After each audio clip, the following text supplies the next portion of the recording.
Spika, nataka kuaddress Gachagua kwa kile ambayo kilitendeka jana pale Roysambu. Wewe Gachagua ama Gacheta, wewe ni mtu wa ukabila sana. Sasa au wenye walikupiga au ni wenye wewe ndio ulileta. Na mimi naweza kuambia I can even tell you from Idi Amin word that when Idi Amin planned the war of Uganda and Tanzania, I know very well. Do you know how Idi Amin planned the war of Tanzania and Uganda? He told Idi Amin told his soldiers that to go to the airport, to go to the border of Tanzania and Uganda, and they print a uniform. They print a Kenya Army uniform of Tanzania. After that, they cause chaos. And then they kill a few of theirs. Meaning, wawe watu wao. Wewe Gachagua, wewe tunajua mpango wako. Wewe ni mtu wa kabila. Na ukijaribu utaona, unajua vile ulikuwa unapangia baba Raila Odinga. Wanabunge oye!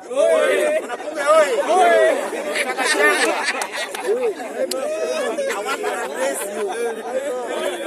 I want to address you as an individual person. I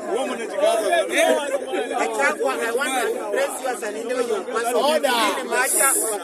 Wakikuyu pia ni wa Kenya kama watu wengine. Lakini wewe naye ulikuwa na ukabila sana. Wewe sasa hivi umepigwa tu mara mbili. Lakini hao wenye wanakupiga ni watu wenye wewe ndio umeleta. Wewe unataka kupiga Ruto. Wewe unataka kuchezea wa Kenya. Unasema vizuri wewe ati logbook itakuwa yenu.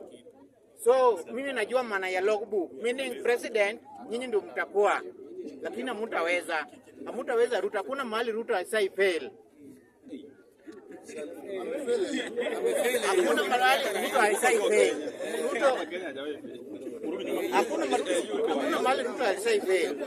Ajai fail.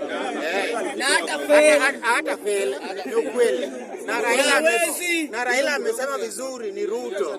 Hata hiyo yenye media wanasema ama Standard wanasema sijui ODM watakuwa kwa debe.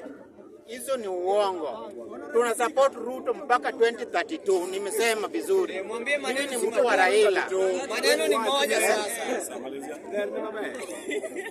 Asante. Mimi nitakujibu lakini.